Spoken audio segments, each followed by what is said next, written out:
Subscribe करें श्री चिन्मयानंद बापू जी के YouTube channel को और हमारे वीडियोस को सबसे पहले देखने के लिए बेल आइकॉन को दबाना न भूलें। मानव के लिए श्रेष्ठ साधन क्या है? कलयुग में ऐसा क्या करे मानव मुक्त हो सके?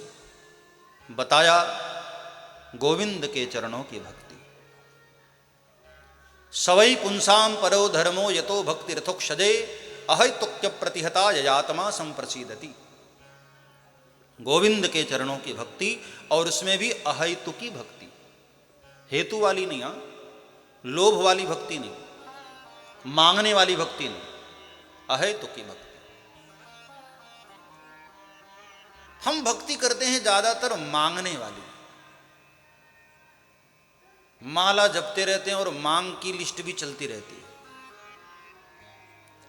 जैसे गिरिराज जी दिखे नहीं कि मांगना शुरू, हे प्रभु कृपा करना, हमारा ये काम हो जाए, हमारा वो काम। अरे मंत्र तो जप ले पहले, हाँ, मांगना शुरू। मांगने वाली भक्ति ने अहैतुकी भक्ति, अहैतुक्य प्रतिहता। 24 अवतारों का वर्णन किया और शास्त्रों का, पुराणों का, वेदों का सार क्या है वो प्रश्न किया था। तो बताया श्रीमद्भागवतम शास्त्रम सर्वे वेदेतिहासाणाम सारम सारम समुद्धृतम। सभी वेद उपनिषदों का जो सार है वही श्रीमद्भागवत। इसी भागवत की रचना वेदव्यास जी ने की। उन्होंने अपने पुत्र शुकदेव को दिया और शुकदेव के माध्यम से परीक्षित को मिला, और तब उसी समय सूत जी को मिला, और सूत जी ने कहा आज वही कथा आपके समक्ष में गा रहा हूं। तब भागवत की रचना क्यों हुई, किस स्थान पर हुई, किस हेतु से हुई और किस प्रेरणा से हुई, वह कथा सुनाई। और जब वेदव्यास जी ने भागवत की रचना की, 18,000 मंत्र, 335 अध्याय और 12 स्कंद में विभाजित करते हुए ये सुंदर ग्रंथ तैयार हुआ।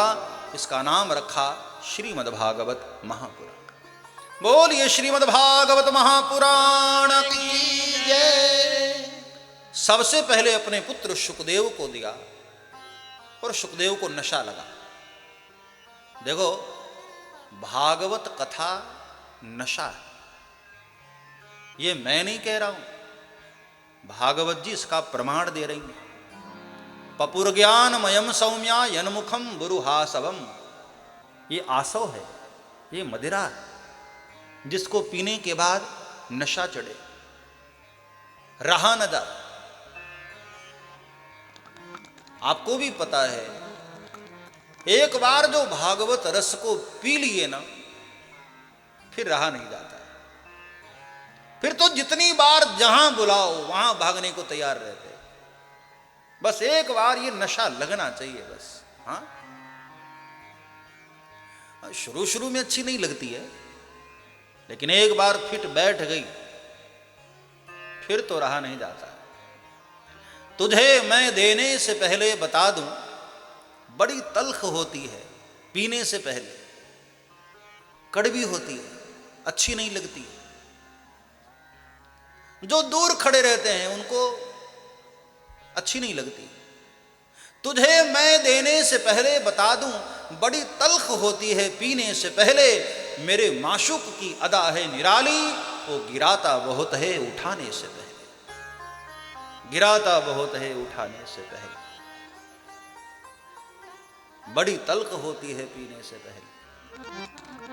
नशा लगा शुकदेव जी को, निकले पीने और पिलाने के लिए। देखो, पीने वालों की एक और आदत होती है, अकेले पीने में उनको मजा नहीं आता, वो चाहते हैं कि हमारा साथी कोई और हो। तो शुकदेव ने भी सोचा कि भाई हमारा साथी और बढ़े, निकले पीने और पिलाने के लिए। और चलते चलते पहुंच गए गंगा के तीर पर, जहां एक प्यासा पहले से ही बैठा, नाम है परीक्षित। आए परीक्षित के पास और कुछ महाभारत की घटनाओं का वर्णन किया है, वो मैं संक्षेप में आपको बता दे रहा हूं। जब राजा परीक्षित का शासन आया था और कलयुग को उन्होंने नियंत्रित किया, तब स्वयं कली के प्रकोप में फंस गए और श्रृंगी नाम के एक ऋषि ने श्राप दे दिया। 7 दिन में मरने का श्राप लगा। और इसी श्राप से मुक्त होने के लिए कि 7 दिन में मुक्त कैसे हों, गंगा के तीर पर बैठे हैं और वहां बड़े बड़े ऋषि महात्मा,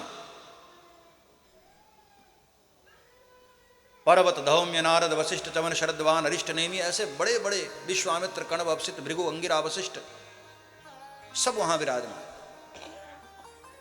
लेकिन कोई भी ये बता न पाया कि 7 दिन में मुक्ति कैसे संभव है।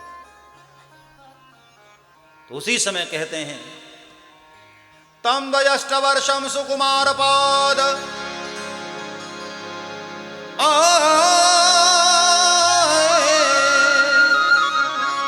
तम वयष्ट वर्षम सुकुमार पाद करोरुवहवम स्वकपोल गात्रम चार्वायताक्षो न सुतल्य कर्ण शुभवाननम कंबु सुजात कंठ।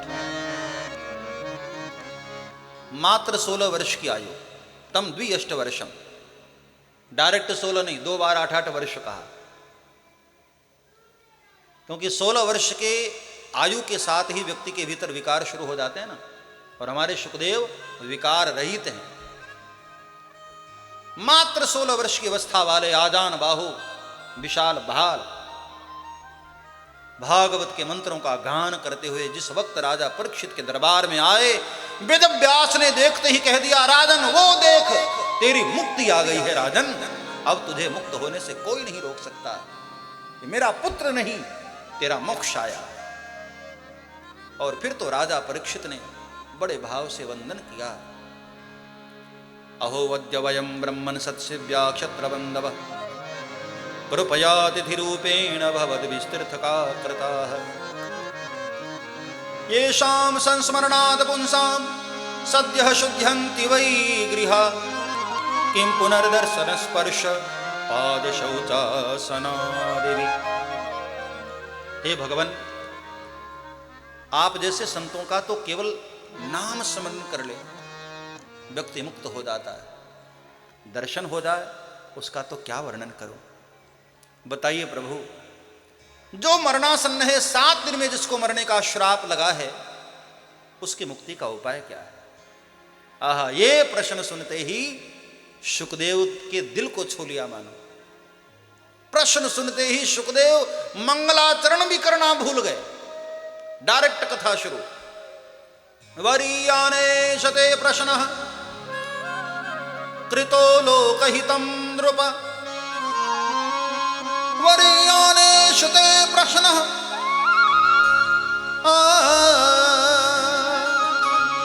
वरीयाने शते प्रश्न कृतो लोकहितं नृप कृतं लोकहितं नृप आत्मविद सम्मतः पुंसां श्रोतव्यादिषु यः परः।